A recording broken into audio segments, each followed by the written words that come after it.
Topic wave optics. इसका एक part आप पहले पढ़ चुके हैं, एक पार्ट आपको अभी पढ़ने को मिलेगा। बात आ रही है यहाँ पे इंटरफेरेंस की। तो इंटरफेरेंस के मामले में मैं आप लोगों को साउंड का मैं आपको जो है इंटरफेरेंस बता चुका हूँ, और उसमें उस वीडियो को ज़रा ध्यान से देखिएगा फिर से। उसमें 10 कंडीशन बताई थी कि ये 10 कंडीशन आपको याद होनी चाहिए। और उसमें होता क्या था, उसमें होता ये था कि जो है दो वेव मोशन है साउंड के, कुछ उनमें खास कैरेक्टरिस्टिक्स हैं, एक दूसरे पे सुपर इम्पोज होते हैं। तो ऑल्टरनेटली जो इंटेंसिटी ऑफ साउंड होती है वो मैक्सिमम और मिनिमम, मैक्सिमम और मिनिमम हो जाती है। यही अगर लाइट वेव के लिए कहा जाएगा तो पर्दे पे, स्क्रीन पे हमको alternately dark and bright fringes देखने को मिलेंगे। इंटरफेरेंस हमेशा वेव नेचर के द्वारा ही देखा जा सकता है, और लाइट का इंटरफेरेंस YDAC द्वारा देखा गया था, यंग्स डबल स्लिट एक्सपेरिमेंट के द्वारा। यानी कि यंग्स ने प्रूव किया था लाइट का वेव नेचर। यंग्स ने यह भी बात प्रूव करी कि जो है दो वेव मोशन हो लाइट के, एक दूसरे पे सुपर इम्पोज हो और उनमें कुछ खास कैरेक्टरिस्टिक्स हो, तो हमको पर्दे पे ऑल्टरनेटली डार्क और ब्राइट फ्रिंजेस देखने में आती हैं। वो खास कैरेक्टरिस्टिक क्या थे? कहा जाएगा एम्पलीट्यूड बिल्कुल बराबर हो, फ्रीक्वेंसी बिल्कुल बराबर हो, सेम फेज हो या कांस्टेंट फेज डिफरेंस हो, सेम डायरेक्शन ऑफ मोशन हो, और इन सबके अतिरिक्त जो सोर्सेज हैं वो कोहेरेंट। कोहेरेंट सोर्सेज क्या होते हैं? ऐसे सोर्सेज जिनके पैरामीटर सारे के सारे amplitude, frequency, intensity, brightness etcetera etcetera सब कुछ सेम हो, और इन सब के अलावा वो एक ही सोर्स से पैदा हुए हों, तो कहा जाएगा ये सोर्स, ये जो पैदा हुए इनको कोहेरेंट सोर्सेस कहा जा सकता है।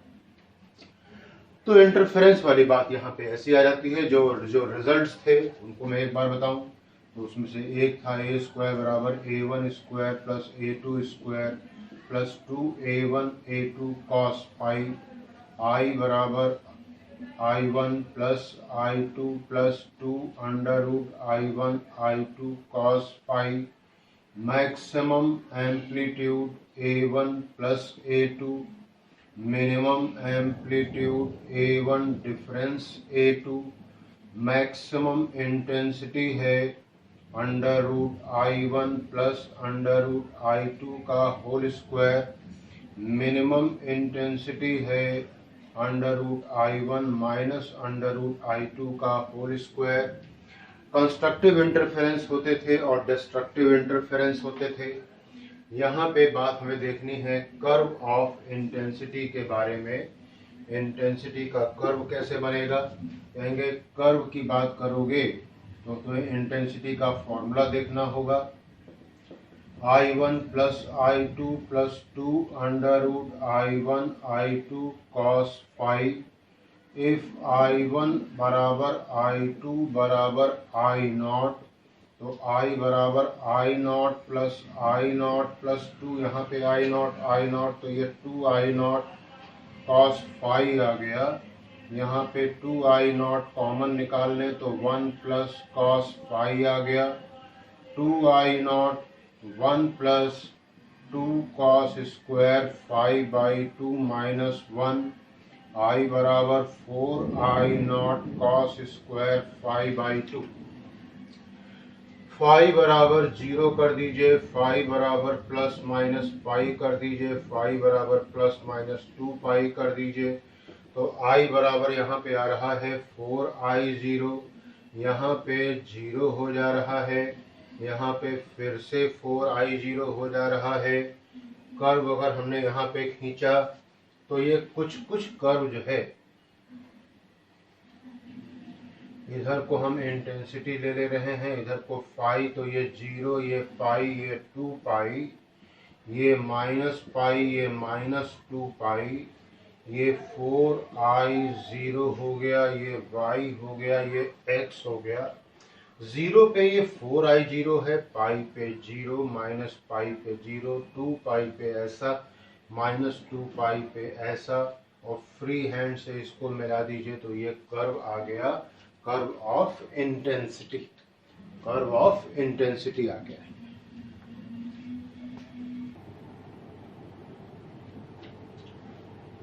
ये है बच्चों यंग्स डबल स्लिट एक्सपेरिमेंट। ये एक सोर्स है, ये सामने एक स्लिट है, और ध्यान रहे ये स्लिट बहुत ही छोटी है। इसका ऑर्डर आपको बताऊं तो यह 10,000 एंगस्ट्रॉम है। 10,000 एंगस्ट्रॉम का मतलब हो गया 10 की पावर 4 एंगस्ट्रॉम, यानी कि 10 की पावर -6 मीटर और 10 की पावर -3 मिलीमीटर, यानी कि 1 मिलीमीटर का 1000वां हिस्सा। और ये कैपिटल डी बहुत बड़ा है, ये मीटर के ऑर्डर में है। ये सामने एक स्क्रीन है, यहाँ से लाइट चली तो यहाँ टकराते टकराते ये दोनों के दोनों जो सिरे थे ये इल्यूमिनेट हो गए, ये इल्यूमिनेट हो गए, यानी कि ये दो सोर्सेस हो गए। और चूंकि ये एक ही सोर्स से पैदा हुए हैं इसलिए इनके अंदर कोहेरेंसी का पूरा गुण है। कोई पॉइंट P है इस स्क्रीन पे, यहाँ पे देखा जाए कि साहब जो है S1 ने दूरी तय करी है S1P, सोर्स S2 ने तय करी है S2P। तो अब देखना यह है कि इनके बीच में पाथ डिफरेंस कैसा है और कैसे कैलकुलेट करें। तो ट्रायंगल S2NP में, ट्रायंगल S2NP में मैंने निकाला है वैल्यू S2P स्क्वायर इतना बराबर S2N square plus NP square, Pythagoras theorem, capital D square plus XN plus D/2 का होल स्क्वायर। दूसरे वाले ट्रायंगल में S1MP में S1P स्क्वायर बराबर S1M square plus MP square, again S1P square बराबर capital D square plus XN minus D/2 का whole square. इसमें से इसको घटा दिया तो यहाँ पे इतने में से ये घट गया टर्म। अब यहाँ पे इसको A square minus B square से फैक्टराइज कर दिया, A माइनस B और A प्लस B, यहाँ पे होल स्क्वायर का खोल दिया है। और S1P is almost equal to S2P is almost equal to capital D है। तो ये हो गया 2 कैपिटल D, मैंने बार बार बोला ऑलमोस्ट बराबर, नॉट एग्जैक्टली। अगर एग्जैक्टली बोल देता तो ये टर्म 0 हो जाता। दिस इज डेल्टा x बराबर हो जा रहा है, क्या कहेंगे, बराबर हो जा रहा है 2xnd। और ये पाथ डिफरेंस का आइडिया आ गया, xn small d upon capital D। Bright fringe के लिए पाथ डिफरेंस मैंने बताया था आपको पिछले वीडियो में, n लैम्डा होना चाहिए, तो xn बराबर n d lambda by d आ गया। डार्क फ्रिंज के लिए n plus half lambda, xn बराबर n plus half d lambda by d। तो लोकेशन पूछी जाए ब्राइट फ्रिंजेस की तो कहा जाएगा 0 है, d लैम्डा बाई d है, d lambda by 2d lambda by d है। और ये डार्क फ्रिंजेस के लिए क्या हो जाएगा, कहेंगे d lambda by 2d, 3d lambda by 2d, 5d lambda by 2d। यानी कि अगर मैं 1 मिनट के लिए d लैम्डा बाई d को कोई एक नंबर दे दूं, मान लीजिए 10 देता हूं, तो 0, 10, 20 पे बन रही हैं क्या ब्राइट, 5, 15, 25 पे बन रही हैं क्या डार्क। तो इस तरह से ऑल्टरनेट डार्क और ब्राइट फ्रिंजेस बनना शुरू हो गई। अब यहाँ पे हम बात को समझेंगे कि ये यहाँ से यहाँ तक के डिफ्रैक्शन हुआ है, उसके बाद इंटरफेरेंस हुआ है, यानी कि Young's double slit experiment is the combination of diffraction and interference. अब कुछ बातें आपको और बता देता हूँ। मोनोक्रोमेटिक लाइट का मतलब होता है light of single wavelength. White light का मतलब होता है light consist of all possible wavelength. अगली बात, अगर मोनोक्रोमेटिक लाइट का इस्तेमाल किया गया है तो डार्क और ब्राइट फ्रिंजेस बनेंगी। अगर व्हाइट लाइट का इस्तेमाल किया गया है तो कलरफुल फ्रिंजेस बनेंगी। और एक बात कि ये जो फ्रिंजेस का जो आकार होता है वो स्लिट के आकार पे निर्भर करता है। स्लिट अगर स्क्वायरिक है तो फ्रिंजेस भी स्क्वायरिक, रेक्टेंगुलर है तो रेक्टेंगुलर, सर्कुलर है तो सर्कुलर। अब जरा इस बात को सोच के देखिए कि अगर यहाँ पे हमने जो है सर्कुलर फ्रिंज का इस्तेमाल किया होता, सर्कुलर स्लिट इस्तेमाल करी होती और व्हाइट लाइट इस्तेमाल करी होती, तो पर्दे पे हमको मिलता सर्कुलर फ्रिंजेस और कलरफुल मिलती, और इस तरीके से मिलती कि एक्सन बराबर N D lambda by D है, एक्सन प्रोपोर्शनल टू लैम्डा है। लैम्डा जिसका सबसे कम होगा यानी कि वॉयलेट कलर, वो हमको सबसे पहले मिल जाएगा, और टॉप पे हमको मिल जाएगा रेड कलर। इस तरह से ये बातें आती हैं। अब फ्रिंज विड्थ की भी जो है जरा बातें कर लेते हैं हम लोग। फ्रिंज की चौड़ाई की कैसे निकालेंगे फ्रिंज विड्थ, हम कहेंगे मान लीजिए कि हमको पता लग जाए 5वीं फ्रिंज यहाँ पे है, 6ठी फ्रिंज यहाँ पे है, घटा देंगे इन दोनों पोजीशन को तो हमको एक फ्रिंज की चौड़ाई मिल जाएगी। यहाँ पे हम फ्रिंज विड्थ देखने जा रहे हैं। फ्रिंज विड्थ इसको बीटा से भी शो करते हैं, डब्ल्यू से भी शो करते हैं। xn+1 माइनस xn मैंने अभी आपको बताया n d lambda by D, और ये n+1 d lambda by D, और ये d लैम्डा बाई डी, ये बीटा बराबर w हो गया। यहाँ पे फिर दो सवाल बनते हैं। नंबर 1 कि अगर हम इस एपरेटस को पानी में डुबो दें तो क्या फर्क पड़ेगा? कहेंगे लैम्डा कम हो जाएगा और फ्रिंज विड्थ भी कम हो जाएगी। कितनी कम हो जाएगी? कहेंगे साहब जो है beta O upon beta W बराबर लैम्डा ओ अपॉन लैम्डा जो है डब्ल्यू करना पड़ेगा। म्यू बराबर सी अपॉन बी होता है, लैम्डा 0 अपॉन लैम्डा डब्ल्यू कर लीजिए तो ये म्यू हो गया, और बीटा डब्ल्यू बराबर बीटा ओ अपॉन म्यू हो जाएगा। और इसी का उल्टा सवाल भी आप समझ लें। उल्टा सवाल क्या है? उल्टा सवाल ये है कि अगर हमने यहाँ की जो एयर है इसको पंप आउट करना शुरू कर दिया, बाहर निकालना शुरू कर दिया, तो क्या होगा? कहेंगे तो कमरे की जो रेयरिटी है, जो डेंसिटी है वो कम होती जाएगी, रेयरिटी बढ़ती जाएगी, रिफ्रैक्टिव इंडेक्स ये जो है कम होता जाएगा, और फ्रिंज विड्थ बढ़ती जाएगी। ये बातें हो गई। अब यहाँ पे और बातें आप देख सकते हैं कि फ्रिंज के आपस में कोइंसाइड करने की क्या शर्तें हैं। हमने दो वेवलेंथ यूज करी हुई हैं, लैम्डा 1 और लैम्डा 2। कब ये दो फ्रिंजेस आपस में को जो है कोइंसाइड कर जाएंगी? कहेंगे तभी करेंगे जब xn1 बराबर xn2 होगा, n1 d lambda 1 by D, n2 d lambda 2 by D, n1 lambda 1 बराबर n2 लैम्डा 2, ऐसा हो जाएगा। This is the condition for coincidence, coincide कर जाना। अब एक बात सवाल यहाँ पे, एक पैटर्न आपको और बताएंगे। अगर यहाँ पे कोई हमने ट्रांसपेरेंट मटेरियल रख दिया है यहाँ पे, तो नतीजा क्या होगा? कहेंगे जो डार्क फ्रिंज है उसकी डार्कनेस कम हो जाएगी, और जो ब्राइट फ्रिंज है उसकी ब्राइटनेस कम हो जाएगी। और एक और बात समझेंगे, ये जो फ्रिंज यहाँ पे बन रही थी ये शिफ्ट कर जाएगी, और ये शिफ्टिंग का आइडिया S बराबर capital D upon D mu minus 1 into T हो जाएगा। S का मतलब अमाउंट ऑफ शिफ्ट। एक और बात कि if shift is n times beta के बराबर है, तो n टाइम्स बीटा बराबर d by D mu minus 1 into T, beta बराबर d lambda by D, d by D mu minus 1 into T, ये कट जाएगा, n लैम्डा बराबर mu minus 1 into T हो जाएगा। This is amount of shift हो जाएगा। और एक बात समझ लीजिएगा कि interference due to thin film भी होता है। थिन फिल्म से भी इंटरफेरेंस वाली बात आती है। थिन फिल्म से तो यहाँ पे जो डेल्टा x आता है वो 2 म्यू टी कॉस r आता है, 2 म्यू टी कॉस r। और ये अगर थिन फिल्म है, ये सोर्स है, ये हमारा रिफ्लेक्टेड सिस्टम और ये हमारा ट्रांसमिटेड सिस्टम है। तो ध्यान रहे, रिफ्लेक्टेड सिस्टम के लिए यहाँ पे एक लॉ लगता है, that is called as Stokes law. और इसका कहना है कि जब भी कभी कोई लाइट रे ऑप्टिकली डेंस मीडियम से टकरा करके लौटती है तो उसमें फेज डिफरेंस आ जाता है पाई का, या पाथ डिफरेंस आ जाता है लैम्डा बाई 2 का। ये स्टोक्स लॉ है।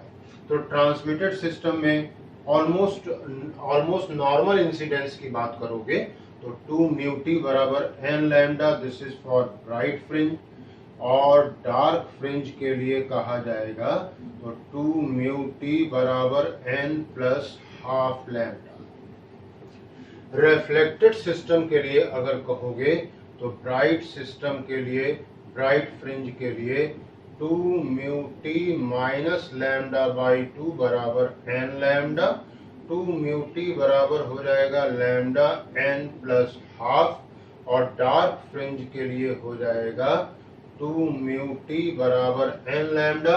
कंडीशन देख लो भाई, उल्टी लगी पड़ी है। जिस समय यहाँ पे हो रहा है ब्राइट, यहाँ पे डार्क है, जब यहाँ पे ब्राइट है तो यहाँ पे डार्क है। यानी क्यों ना हो, एनर्जी कोई अनंत तो है नहीं, एनर्जी का तो कंजर्वेशन होगा। तो एक समय पे अगर एनर्जी यहाँ पे मैक्सिमम है तो यहाँ पे मिनिमम, यहाँ मैक्सिमम है तो यहाँ पे मिनिमम होना ही चाहिए। यही तो कंजर्वेशन ऑफ एनर्जी होता है। और हाँ, ये जो हमारा प्रिंसिपल ऑफ सुपरपोजिशन होता है, ये सिर्फ फॉलो ही नहीं करता law of conservation of energy को, बल्कि एनर्जी को अपने ही तरीके से रीडिस्ट्रीब्यूट भी करता है। ध्यान रहे इस बात को कि ये फॉलो करता है law of conservation of energy को। आइडिया देखोगे बच्चों डिफ्रैक्शन का। Diffraction, bending of a wave from its path while striking the particles of the medium is called as diffraction.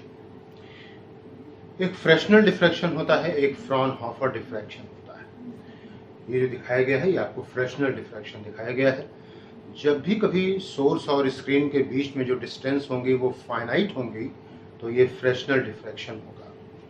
अगर ये डिस्टेंस बहुत ज़्यादा होगी तो ये फ्रॉनहोफर डिफ्रैक्शन होगा।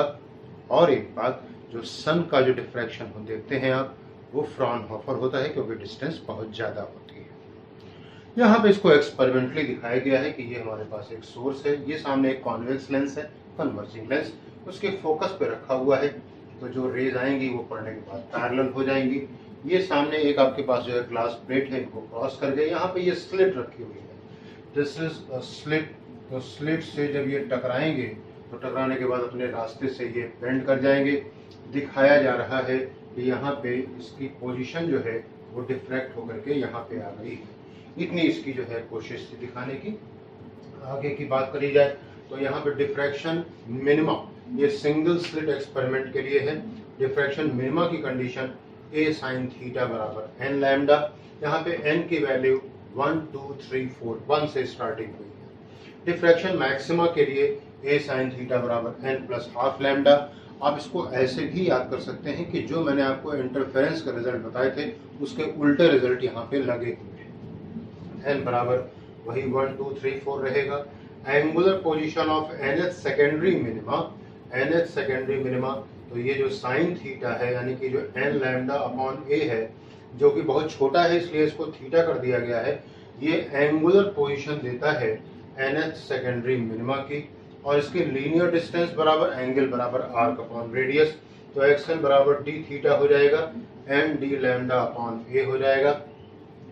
nth मैक्सिमा के लिए कहा जाएगा तो साइन थीटा बराबर 2n plus 1 lambda, 2n plus 1 lambda, ये 2n प्लस 1 लैम्डा बाई 2 था अपॉन 2a। और ये लीनियर डिस्टेंस के लिए हो जाएगा फिर वही एंगल बराबर आर्क अपॉन रेडियस, तो 2n plus 1 D lambda upon 2a। एक बात ये हो गई। एक और बात कि अच्छे डिफ्रैक्शन के लिए आवश्यक होता है कि जो ऑब्स्टिकल्स, जो पार्टिकल्स का जो डायमेंशन है वो मैच करे with wavelength of the wave, ये आवश्यक चीज है। अब जरा सोचिए इस बात को कि जो हमारे पास अगल बगल के जो पार्टिकल्स हैं, हमारे आसपास जो डायमेंशन है, ये है, बोर्ड है, एसी है, फैन है, इन सबके जो डायमेंशन है ये लाइट की वेवलेंथ से मैच करते हैं या साउंड की वेवलेंथ से मैच करते हैं। ऐसा लाइट की वेवलेंथ तो बहुत छोटी होती है, साउंड की वेवलेंथ तो बड़ी होती है। यही कारण है कि साउंड में डिफ्रैक्शन का अमाउंट बहुत बहुत ज़्यादा होता है। कहीं पे भी साउंड अगर हो रही है, पैदा हो रही है, तो वो टकरा टकरा करके हमारे कानों तक के पहुंच जाएगी। लेकिन अगर हमारे कमरे में अंधेरा है और कहीं पे लाइट है तो वो टकरा टकरा करके हमारे घर में, हमारे कमरे में नहीं आएगी। यानी कि amount of diffraction with light is much smaller than that of the sound.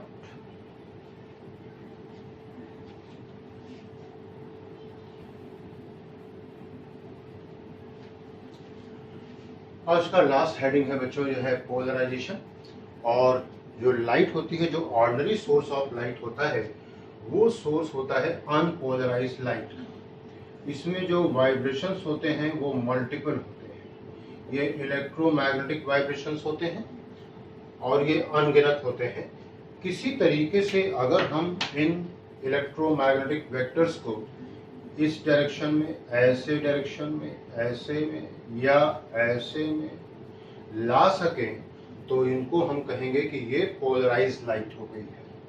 और ये करने के लिए हमारे पास कुछ क्रिस्टल्स होते हैं, tourmaline crystal, Nicol prism, calcite crystal, ये सब डिवाइसेस हैं जो कि ये काम कर लेती हैं आसानी से पोलराइजेशन। इनमें क्या खास होता है, ऐसा क्या कर लेती हैं ये? कहेंगे ये जो क्रिस्टल होते हैं ये ऑप्टिकली सेंसिटिव होते हैं और इनके अंदर सिंगल एक्सिस होती है ऑप्टिक एक्सिस या डबल ऑप्टिक एक्सिस होती है। सिंगल ऑप्टिक एक्सिस को ऐसे समझ लें कि जब आप उंगली ऐसे बंद करते हैं तो आपको जो है कुछ अपनी उंगलियों में बीच में झिर्री दिखाई पड़ती है। तो इस पर अगर हम लाइट डालें तो पूरी लाइट यहाँ पर रुक जाती है, झिर्री वाली लाइट बाहर चली जाती है। ये हमने कहा क्या कि हमने लाइट को कर दिया क्या, पोलराइज्ड। अगर ये सिंगल ऑप्टिक एक्सिस का क्रिस्टल है तो ये लाइट पैदा करेगा, पोलराइज लाइट पैदा करेगा एक ही लाइन में। और जबकि अगर यह है दो ऑप्टिक एक्सिस है तो ये पैदा करेगा दो म्यूचुअली परपेंडिकुलर डायरेक्शन में। एक को हम कहेंगे ऑर्डिनरी पोलराइज लाइट, एक को हम कहते हैं extraordinary polarise light. Polarisation ही वो टर्म है जिसकी वजह से हम जो है ट्रांसवर्स और लॉन्गिट्यूडनल वेव में डिफरेंशिएट कर पाते हैं। यहाँ पे इस चैप्टर में हमारे पास दो लॉ आते हैं। एक होता है malleus law of malleus. Law of malleus का कहना है कि अगर I0 है ओरिजिनल इंटेंसिटी और एंगल दो पोलराइजर के बीच का थीटा है तो I बराबर I0 cos स्क्वायर थीटा हो जाएगा, ऐसा कहता है मैलस लॉ। इसकी मदद से हम चाहें तो लाइट पोलराइज्ड है या अनपोलराइज्ड है इसका भी पता लगा सकते हैं। पूरे पोलराइजर को एक पूरे चक्कर में घुमाना होगा, 0, 90, 180, 270, 360। तो यहाँ पे I बराबर I0 हो गया, ये 0 हो गया, ये I0, ये 0 और ये I0। अगर एक पूरे चक्कर में लाइट मिनिमम 2 बार मैक्सिमम होती है और 2 बार ड्रॉप डाउन हो जाती है 0 पे तो हम कहते हैं ये लाइट पोलराइज्ड है। और कोई फर्क ही नहीं पड़ रहा है तो ये लाइट अनपोलराइज्ड है। एक और बात आएगी कि अगर ये हमारे पास एक अनपोलराइज्ड लाइट का सोर्स है, सामने एक क्रिस्टल रखा हुआ है, अब यहाँ तो जो है हर पॉसिबल एंगल बन रहा है, तो यहाँ पे आप एंगल कैसे ले सकते हो? तो कहा जाएगा ऑन एन एवरेज या ये विद थ्योरी ऑफ एवरेज आप कह सकते हो कि यहाँ पे I0/2 हो गया है। अगर ये दूसरा पोलराइजर जो है ये पहले वाले से एंगल थीटा बना रहा है तो अब आप यहाँ पे I0/2 cos स्क्वायर थीटा लिख सकते हैं। ये हुई बात लॉ ऑफ मैलस की या मैलस लॉ की बात कहा जाए। और एक लॉ और आता है that is called as Brewster's law. Brewster's law का कहना क्या है और इसकी कहां से शुरुआत हो रही है ये बात देखी जाए तो कहा जाएगा हमारे पास एक क्रिस्टल है ऐसा और इस पे हमने लाइट इंसिडेंट कराई है कहीं से, मान लीजिए यहाँ से। तो हमने पाया कि जितने वाइब्रेशन यहाँ पे हैं उतने ही वाइब्रेशन यहाँ पे भी, यहाँ कोई अंतर नहीं है। हमने लाइट को इसको सोर्स को थोड़ा इधर लाना शुरू किया, ये एंगल IP बढ़ाना शुरू किया, पाया ये कि ये लाइट ये रिफ्लेक्टेड रे थी, ये रिफ्रैक्टेड रे थी। यहाँ पे आते आते इस एंगल ऑफ इंसिडेंस पे आते आते यहाँ पे वाइब्रेशन सिंगल रह गए, ये वाइब्रेशन सिंगल रह गए। तो इस एंगल ऑफ इंसिडेंस को एंगल ऑफ पोलराइजेशन कहेंगे। ये म्यू है, म्यू बराबर tan IP कहेंगे, म्यू बराबर tangent of angle of polarization. ये R हो जाएगा और इसको भी IP कहना होगा। ये 90 माइनस IP हो जाएगा और ये 90 माइनस R हो जाएगा। म्यू बराबर अगर कहा जाए तो ये sine IP upon sine R हो गया, ये sine IP upon cos IP हो गया, ये कट गया। साइन R बराबर कॉस IP तो साइन R बराबर साइन 90 माइनस आई पी हो गया, R बराबर 90 माइनस आई पी, तो आई पी प्लस R बराबर 90 डिग्री हो गया। Angle between reflected ray and refracted रे की बात करें, अगर हम ये एंगल थीटा मान ले तो थीटा बराबर 90 minus I P plus 90 minus R हो जाएगा, 180 minus I P plus R हो जाएगा, 180 माइनस 90 हो जाएगा और ये थीटा 90 डिग्री हो जाएगा। इसका मतलब ये होता है कि at the point of polarization जो रिफ्लेक्टेड रे हैं और जो रिफ्रैक्टेड रेज हैं ये एक दूसरे के हो जाती हैं म्यूचुअली परपेंडिकुलर। ये हुई बात हमारे पास वेव ऑप्टिक्स की, और उसमें आखिरी टॉपिक था हमारा पोलराइजेशन का। आप लोग खूब ऐसे ही पढ़ते रहें, मेहनत करते रहें, भगवान आपको खूब ऊंचाइयां दें आपके अपने अपने क्षेत्र में। All the best, God bless you.